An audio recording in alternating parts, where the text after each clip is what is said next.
Sambil menunggu kelanjutan cerita Monyet Kembar Alas Wetan, kita masuk ke cerita ini dulu ya. Dalang Demit Kampung Wayang. Kisah tentang sekelompok wayang yang melakukan pementasan di Kampung Demit. Namun rupanya hal itu memancing kemunculan Demit berwujud dalang yang membawa petaka. Nah, gimana kisahnya? Langsung saja yuk kita masuk ceritanya.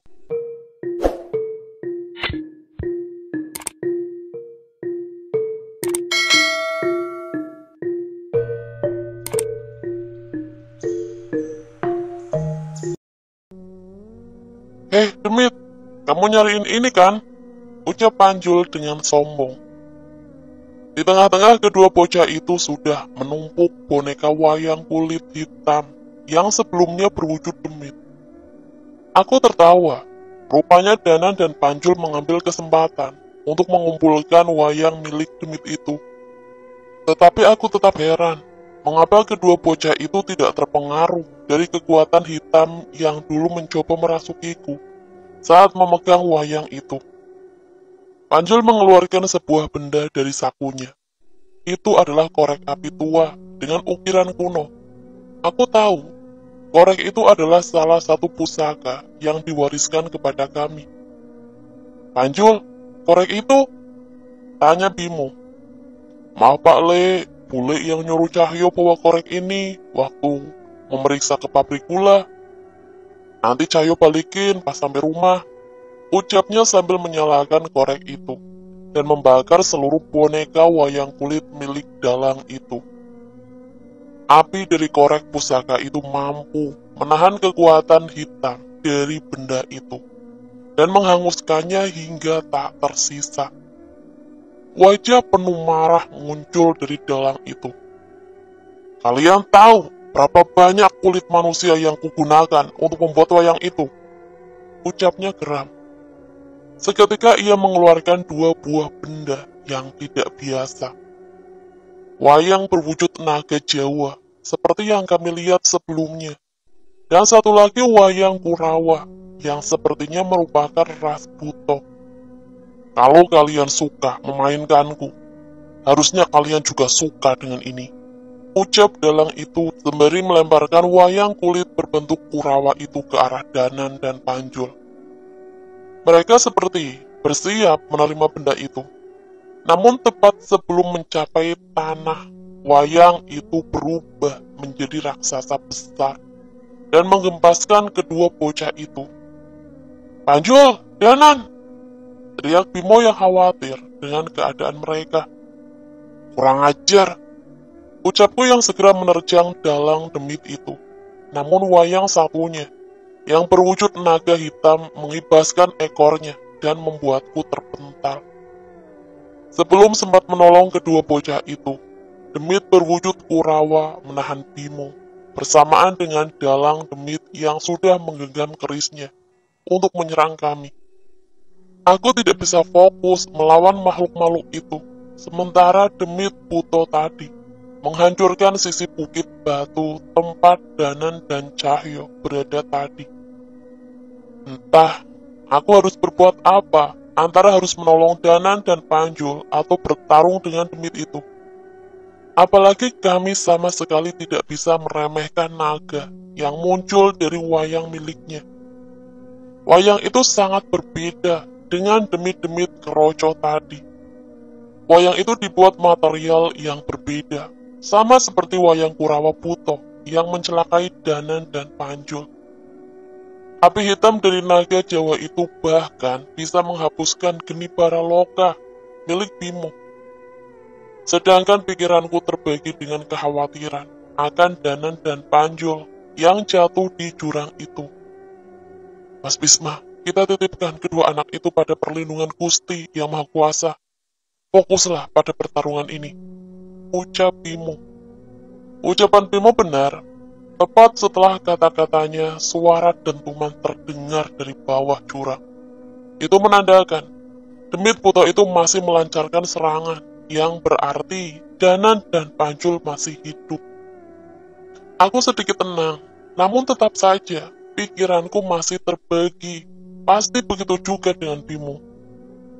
Dalang demit itu menyerangku dengan keris hitamnya, persis yang digunakan oleh Ki Jaruk. Sementara demit Kurawa membantunya hingga membuatku terpojok. Tak bisa, ini terlalu sulit bila harus melawan mereka tanpa keris Raga Sukma di tanganku. Beberapa kali aku terpental dengan serangan mereka. Beruntung aku masih memiliki ajian pelindung yang bisa meminimalisir lukaku. Cukup lama pertarungan sengit ini berlangsung hingga aku mulai kehabisan tenaga. Yang lebih mengerikan lagi, apabila ini tidak selesai saat matahari terbit, roh warga desa akan kembali ke tempat ini. Di tengah rasa khawatirku, tiba-tiba terdengar suara raksasa yang melangkah menghampiri kami. Tunggu, demit Buto itu kembali ke tempat ini. Berarti Danan dan Panjul.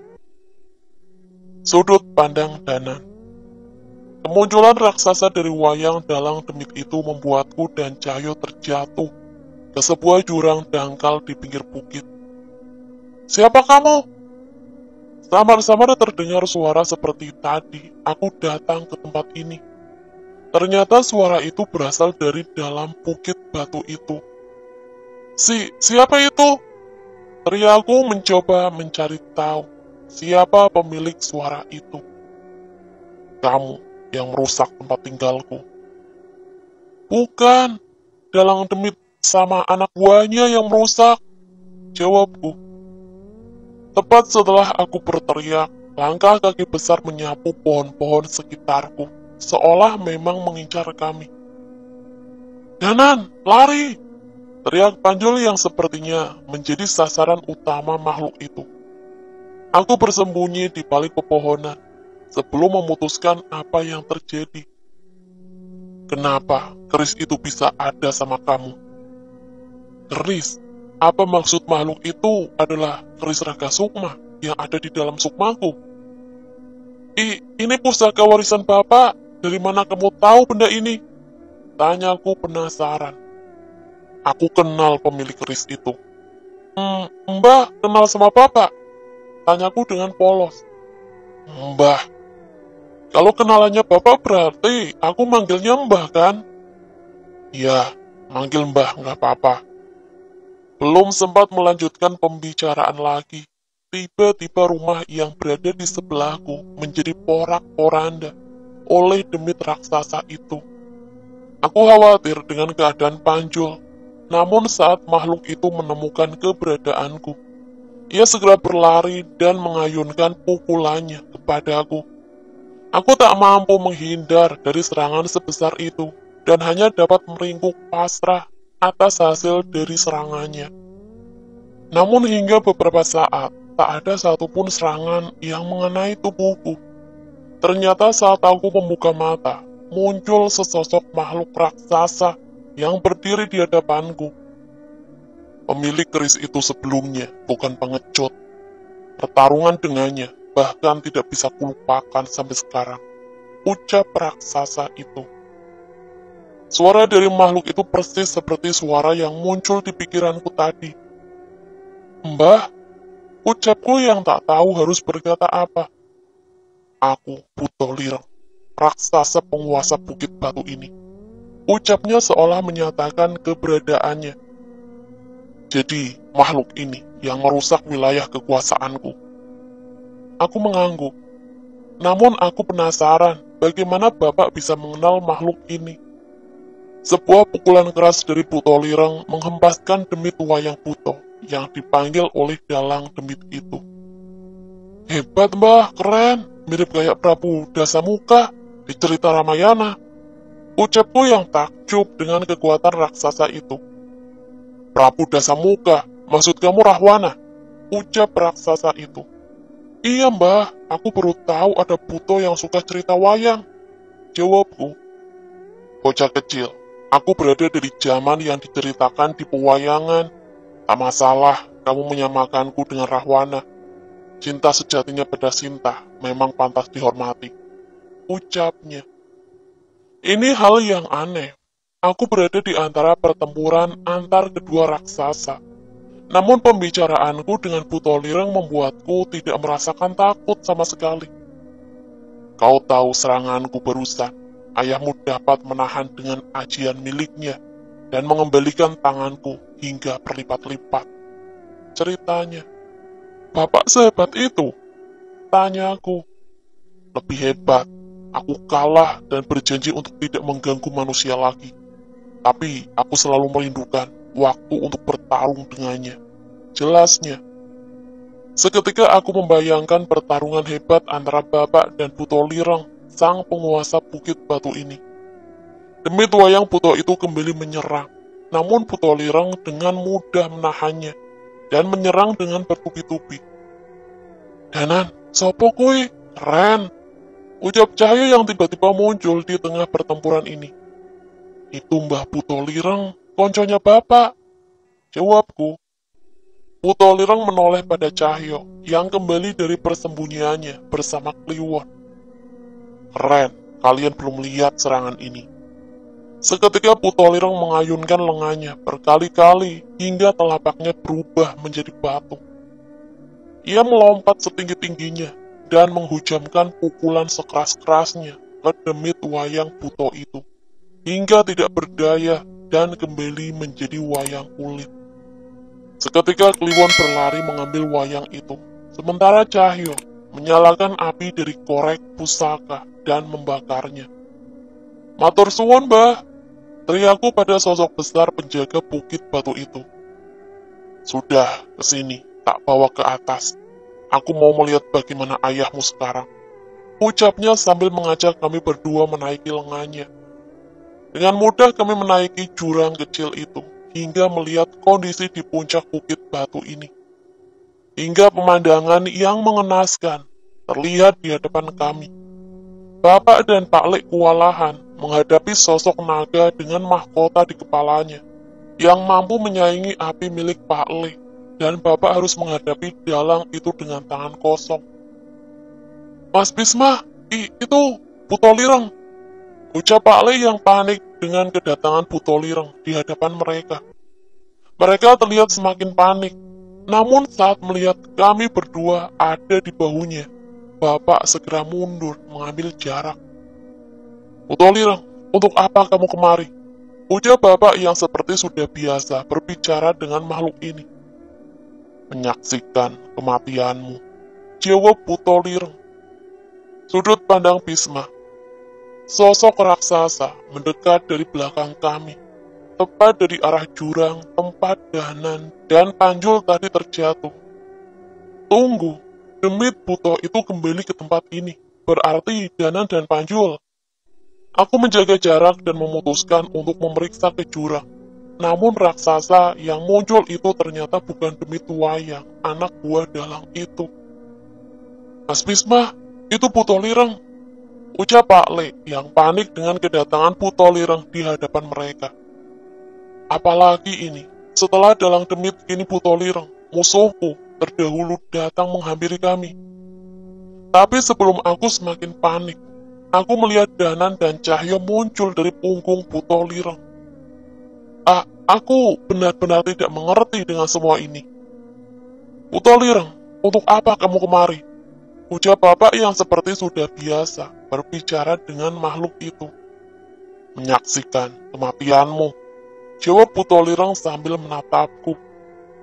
Mbah, jangan galak-galak toh, Bapak udah babak belur itu. Ucap Danan yang entah kenapa bisa akrab dengan Putolireng. Loh, kalau Rahwana ngomongnya ya seperti itu, keren kan? Ucap Putolireng. Aku yang sebelumnya merasa heran, kini seperti mengerti sesuatu. Rupanya Putolireng ini memiliki sifat tersembunyi. Di balik sifatnya yang puas dan penampilannya yang mengerikan, dia ternyata dekat dengan anak kecil. Pendekar Bisma, kau tidak bertarung seperti dulu. Apa yang membuatmu khawatir? Jangan bilang kamu menjadi lemah tanpa keris pusakamu. Ucap Putolireng. Enak saja kau bicara. Aku hanya perlu memutuskan bagaimana menyelesaikan pertarungan ini sebelum menghabisi Ki Jaruk, ayah dari makhluk itu. Jelasku. Apa maksudmu? Ki Jaruk belum mati. Dia ada di hadapanmu. ucap Putolireng. Tunggu, apa maksud Putolireng? Kurang ajar kau Putolireng, apa maumu ikut campur urusanku? Ucap dalang demit itu yang panik dengan kehadiran Putolireng. Apa urusanku? Kamu yang menghancurkan bukit kekuasaanku, membuatnya jadi sarang demit-demitmu. Sudah bagus bukan aku yang menghabisimu, balas Putolireng. Aku dan Bimo mundur ke arah Putolireng dan mengatur pernafasan kami. Mas, ini kekuatan terakhir keris Sukmogni. Aku tidak bisa menggunakannya kembali sampai benar-benar pulih. Ucap Bimo yang segera meneteskan darahnya di keris andalannya itu dan memulihkan kondisi kami berdua. Kedua bocah ini dalam perlindunganku. Berikan tontonan menarik padaku, ucap Putolireng. Aku tertawa. Aku sama sekali tidak pernah menyangka musuh besarku saat dulu kini membantuku di pertempuran ini. Matur suwun, terima kasih Putolireng.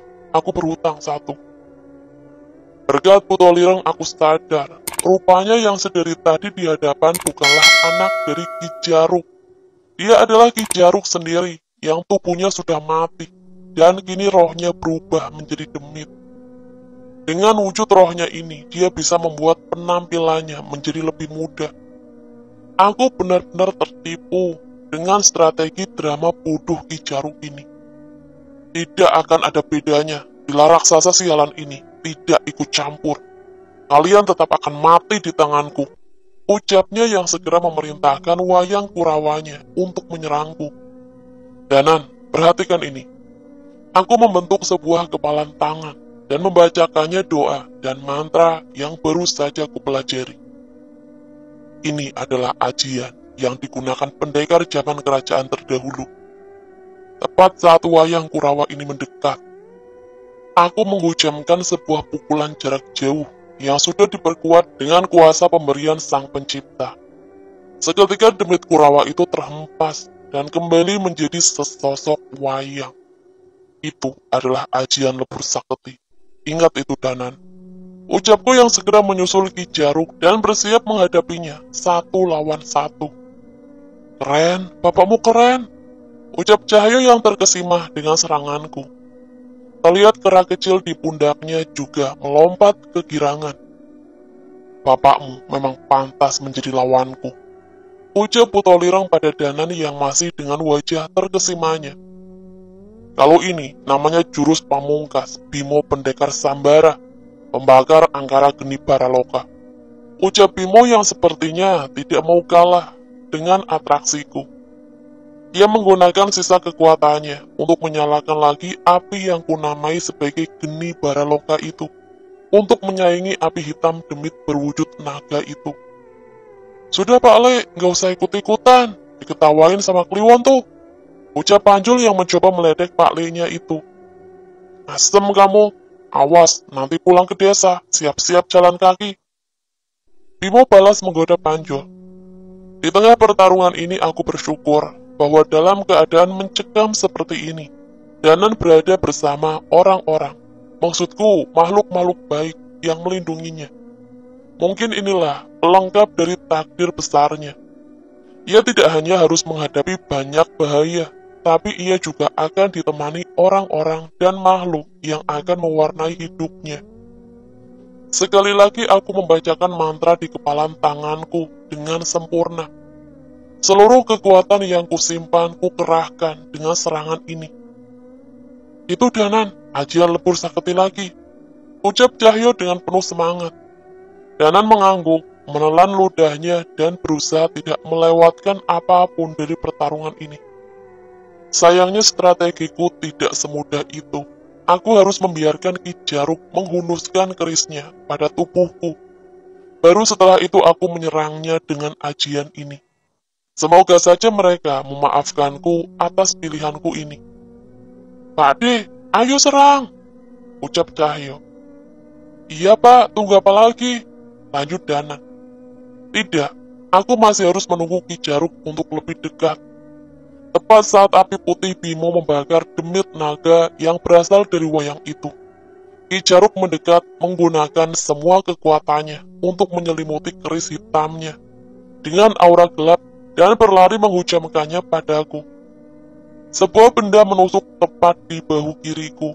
Aku menggenggam lengan itu dan mengerahkan semua kekuatan aji lebur saketi di tubuh roh Ki Jaruk hingga tak mampu lagi bergerak. Setidaknya aku tidak mati sendiri, ucap Ki Jaruk yang tubuh rohnya telah terbelah dengan seluruh kekuatan hitam meninggalkannya. Ki Jaruk terjatuh dengan tubuhnya yang kembali menua. Dengan posisinya yang terkapar di tanah, ia hanya melihat seekor monyet kecil yang menggenggam sebuah keris hitam. Tunggu, jangan-jangan itu keris Ki Jaruk. Aku menoleh pada lukaku, dan ternyata yang menusuk bahuku hanyalah batang kayu pendek yang hanya menyisakan sebuah luka kecil. Itu baru namanya monyet jagoan, kenalin, namanya Kliwon, ucap Cahyo yang merasa bangga dengan monyet sahabatnya itu.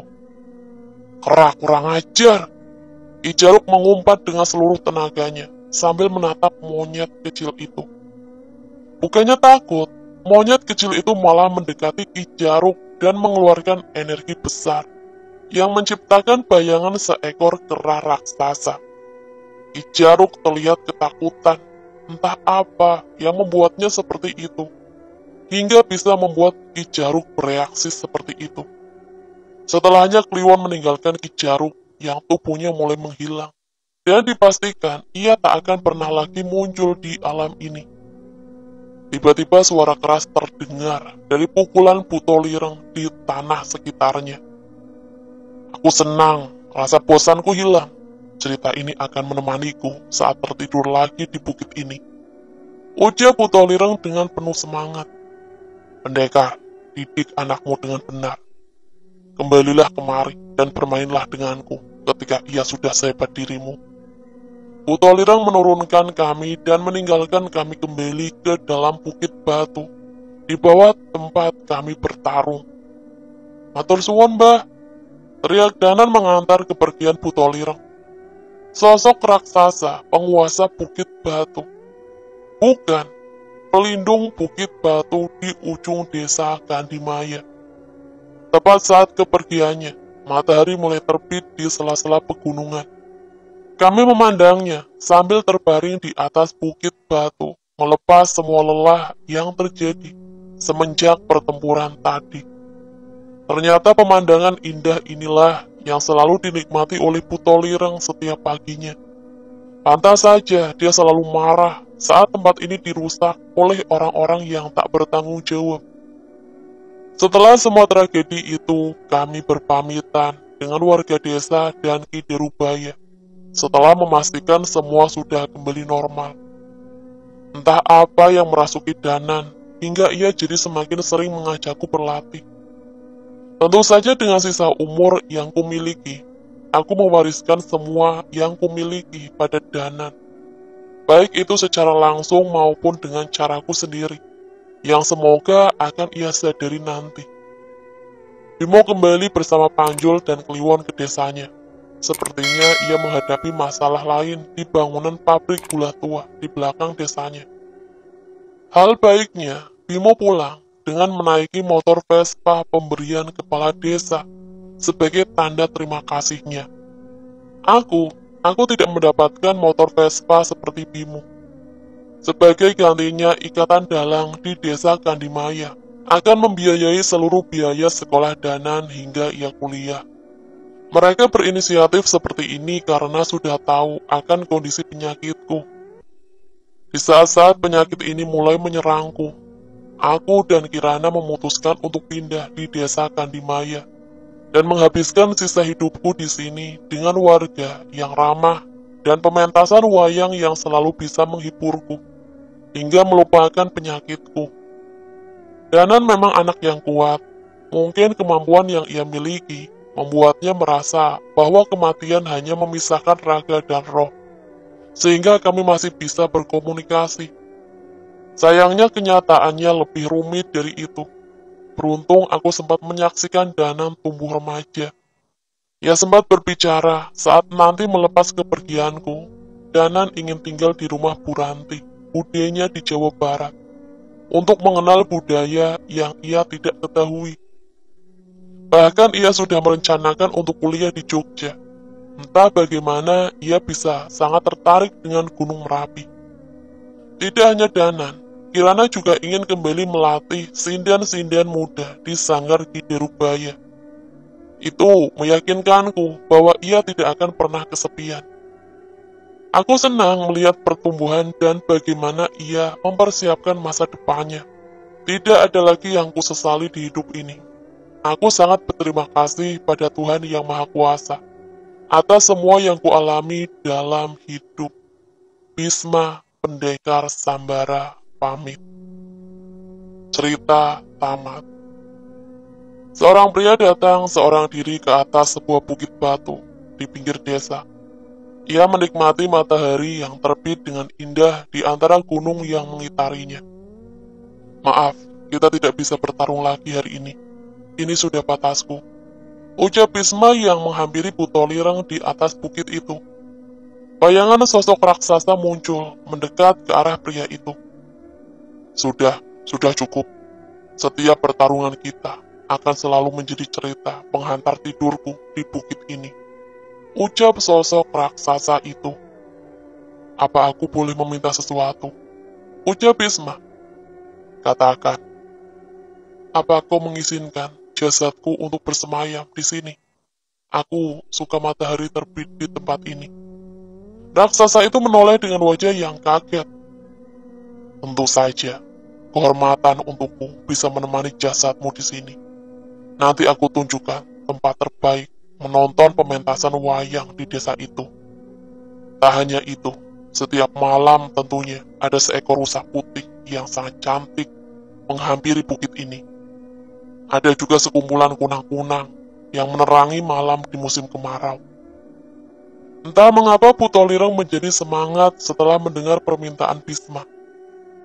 Syukurlah, tapi sepertinya hiburanmu tidak hanya berhenti sampai di sini.